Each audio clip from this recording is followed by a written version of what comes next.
কথাই আছে মাছে ভাতে বাঙালি।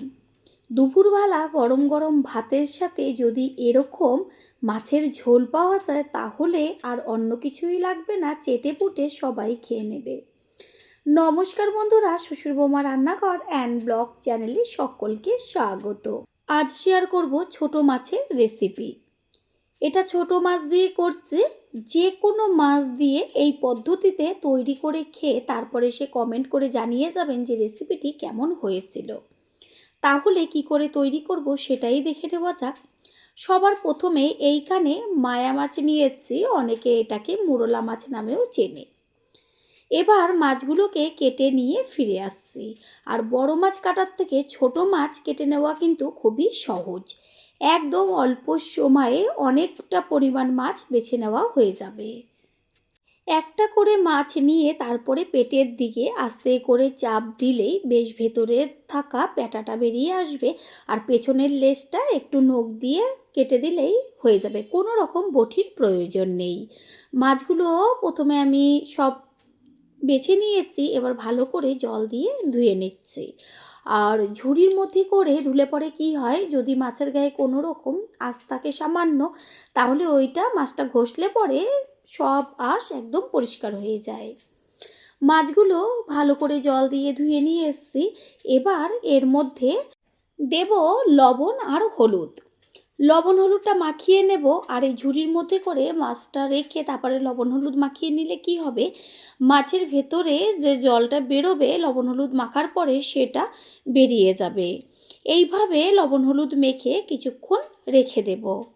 প্রত্যেকটা মাছের এই যে পেটের দিকটা আস্তে করে আঙুল দিয়ে চাপ দিলেই ভেতরের প্যাটাগুলো বেরিয়ে আসবে। কত সহজ মাছ বাছা। এবার গ্যাসের ওভেনে একটা কড়াই বসিয়ে কড়াইটাকে আগে ভালো করে গরম করে নিতে হবে। আর একটা কথা, সব সময়ের জন্য মাছ ভাজার সময় কড়াই যদি গরম না হয় তাহলে কিন্তু মাছ যতই টাটকা হোক না কেন ভেঙে চুরে যাবে। কড়াই তো গরম হয়ে গেছে, এবার দিয়েছি সর্ষের তেল। তেলটা ভালো করে গরম হয়ে গেছে। আস্তে করে কিছুটা পরিমাণ মাছ নিয়ে গরম তেলে ছেড়ে দেব। আর এই ছোটো মাছটা ভাজার সময় একদম অল্প অল্প করে ভাজতে হবে, একবারে সব মাছগুলো দেবেন না। এই যে আমি অর্ধেকটা মাছ একবারে দিয়ে দিচ্ছি। আর গ্যাসের ফ্লেম প্রথমে একটু হাই করে তারপরে লো টু মিডিয়াম করে মাছগুলোকে খুব ভালো করে ভেজে নেব। বড় মাছের থেকে ছোট মাছ আমাদের শরীরের পক্ষে কতটা উপকার সেটা সকলেই কম বেশি জেনে থাকেন। নিচের পিঠটা কিছুক্ষণ ভাজা হওয়ার পরে কড়াইয়ের ঢাকনাটা সরিয়ে উল্টে দেব ওপরের পিঠটা হবার জন্য। ঠিক এইভাবে এপিট ওপিট করে মাছগুলোকে ভেজে নিতে হবে। নিচের পিঠটা কিছুক্ষণ ভাজা হবে, তাহলেই মাছটা সম্পূর্ণ ভাজা হয়ে যাবে। আর ছোট মাছ একটু কড়া করে ভাজলে পরে কি হয়, কাঁটাটা কম লাগে। সেই কারণে ছোট মাছটা অন্তত খুব ভালো করে ভেজে নিতে হয়। দুই পিঠই খুব সুন্দরভাবে ভাজা হয়ে গেছে। এবার মাছগুলোকে একটু খুন্তির উপরে তুলে সাইডে রেখে দেব, তাহলে মাছের গায়ে থাকা তেলটা সম্পূর্ণ কড়াইতে বেরিয়ে আসবে। সব মাছগুলো ভেজে নেওয়া হয়ে গেছে। আর কত সুন্দর ঝরঝরা হয়েছে মাছগুলো, একটাও কিন্তু কড়াইতে লেগে যায়নি। বেঁচে থাকা তেলের মধ্যে আর সামান্য পরিমাণ তেল আমি ব্যবহার করব। এবার এর মধ্যে আগের থেকে পাতলা পাতলা করে লম্বা করে কেটে রেখেছিলাম আলু, সেই আলুটাকে ভালো করে জল দিয়ে ধুইয়ে তারপরে তেলের মধ্যে দিয়ে দিলাম। আলুটা ভালোভাবে ভেজে নেব। আর আলু তাড়াতাড়ি সিদ্ধ হওয়ার জন্য এর মধ্যে দিয়ে দিচ্ছি লবণ, আর কালারের জন্য হাফ চা চামচের থেকেও কম পরিমাণ হলুদ গুঁড়ো। লবণ হলুদটাকে মিশিয়ে নিয়ে 3 থেকে 4 মিনিট মতন তেলে আলুটাকে ভেজে নেব।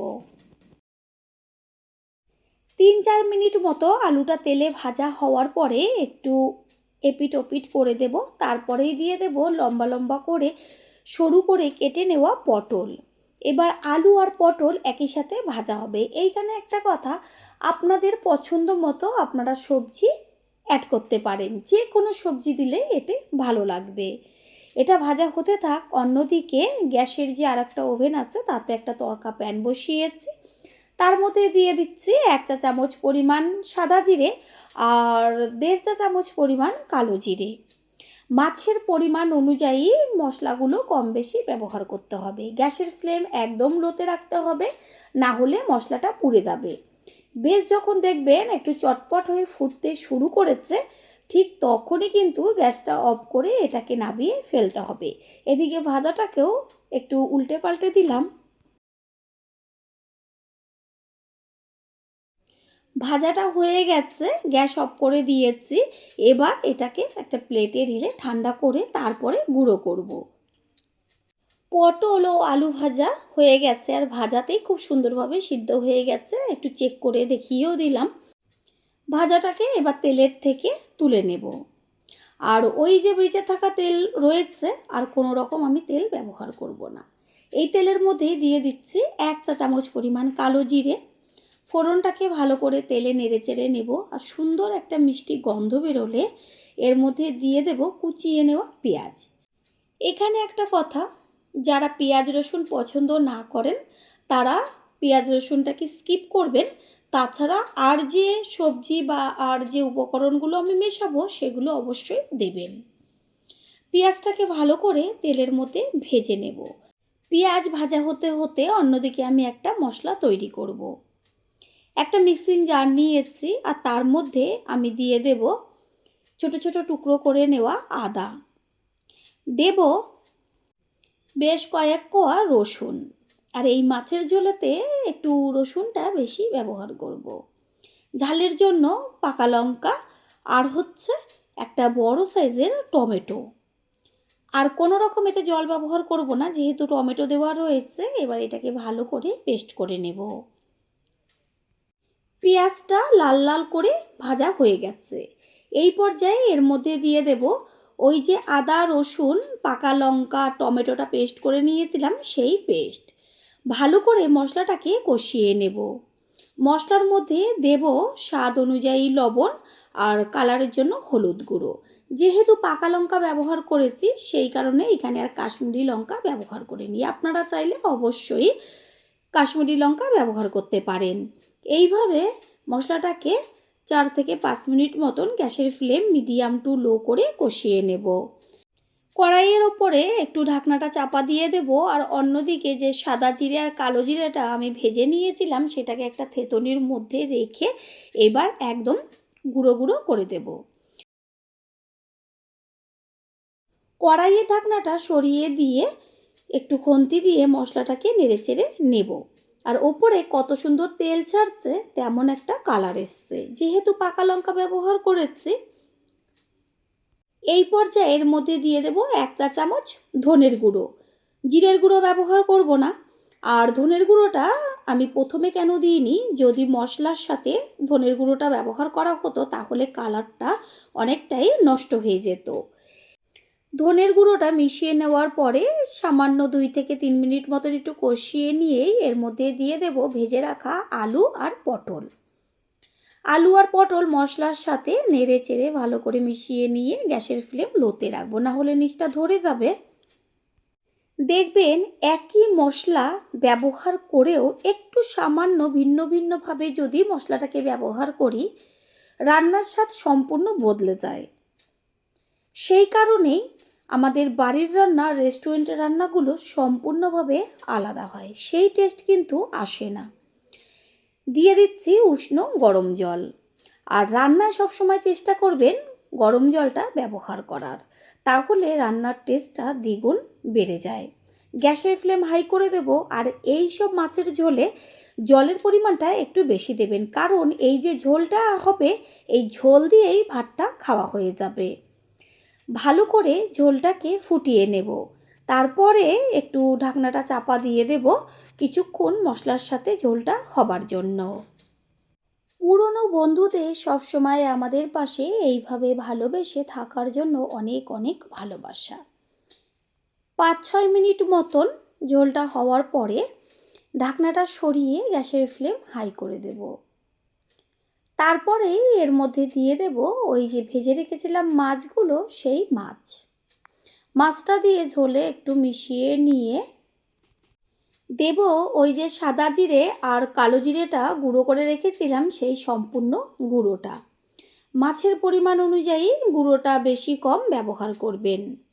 গুঁড়োটাকে ঝোলে ভালো করে নেড়েচেড়ে মিশিয়ে নিয়ে কিছুক্ষণের জন্য হতে দিতে হবে, যেন মাছের মধ্যে এই যে ভাজা সুন্দর মিষ্টি গন্ধটা যায়।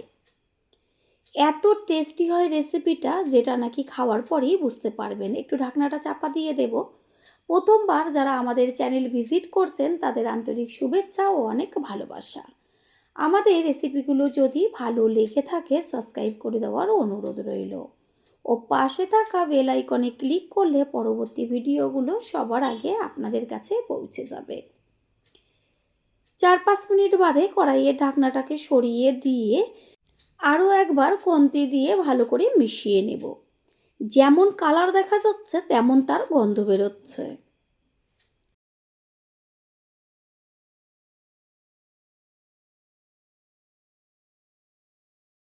ঠিক এই রকম পাতলা ঝোল রাখতে হবে। ঠান্ডা হওয়ার পরে একটু বসে যাবে, তবে ঝোলটা যেন থাকে সেইভাবে জলটা দেবেন। রেসিপি একদম কমপ্লিট হয়ে গেছে। সবশেষে দিয়ে দিচ্ছি কুচিয়ে নেওয়া ধনেপাতা। ধনেপাতাটাকে মিশিয়ে নিয়ে গ্যাস অফ করে দিয়ে একটু ঢাকনাটা চাপা দিয়ে দেব।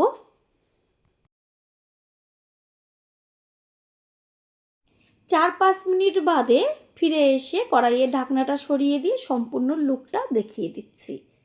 দেখা মাত্রই জিভের থেকে জল চলে আসবে। এবার একটা পাত্রে তুলে নেব। তৈরি হয়ে গেল আজকে ছোট মাছের রেসিপি। আশা করি রেসিপিটি ভালো লাগলো। আর যদি ভালো লেগে থাকে একটা লাইক, কমেন্ট, পারলে একটা শেয়ার করে অবশ্যই জানাবেন।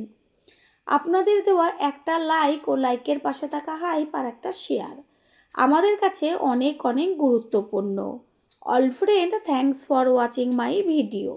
আপনারা সকলে ভালো থাকবেন, সুস্থ থাকবেন। আবারও দেখা হবে অন্য কোনো রেসিপির এপিসোডে।